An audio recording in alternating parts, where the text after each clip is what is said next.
البته فورم یکم است، فورم اولین است.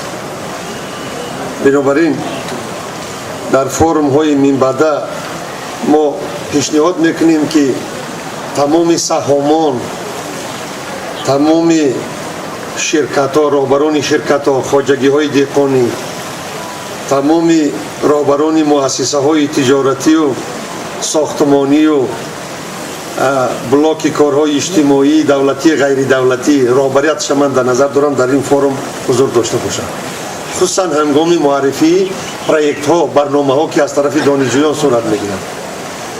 چون که من بسیار میخواهم که برنامه هایی که دانشجویان ما، جوانان ما زحمت میکشند، تهیه میکنند، معرفی میکنند در کاغذ نمانند، خریداران خود را یابد، تطبیق کنندگان عملی خود را یابد.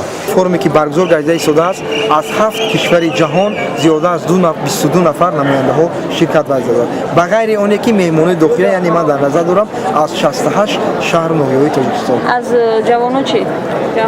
من در نظر دارم از همون 68 شهر ناحیه 2 نفری تحت سربری مدیر بخش جوانان اشتراک است. بغیر از این خواهشمندان ما اختیاری دادیم، بغیر از این در امید کم 500 نفر اشتراک ورزیده شده است امروز در فورم. این چرخه نسبت دیگه چرخه در اون است که این چرخه برق استحصال نماید. یعنی چطور برق استحصال میکنه؟ یعنی که با واسطه راندن الاسپید و از خود برق استحصال نماید. یعنی که در ما در پس این قدر مخصوص جایگیر کنیم که در حالتی پدل گل زیر کنیم اون در آنجا وقت یک تا خود در آنجا منظور 3-4 تا خود برق استحصال نماید. مثلا اگر نیم ساعت شما همین دوچرخه را به حرکت در روید چقدر باید؟ اگر نیم ساعت این دوچرخه را ما رانیم مدتی 1 ساعت 1.5 ساعت برق میشه باید؟ وقتی که برق در ما چی بود؟ لیمیت بود. وقتی ما خواستیم که یک چیز اختراع نماییم که با ما برق استحصال کنه و از او روشنی چی؟ ناحیه دوردست که شما خودتان از ناحیه دوردست؟ از کدام ناحیه؟ ما ناحیه توده هستیم، از ناحیه سور هستم. برق در شما محدود بوده؟ برق از زمستان، وقتی در فصل زمستان برق محدود بود. و این یاردم میکرد به شما بعد؟ کمی دیر کردیم در آینده نصیب از این نسیم که با از این نام من مارتین کراسبی ریاس است.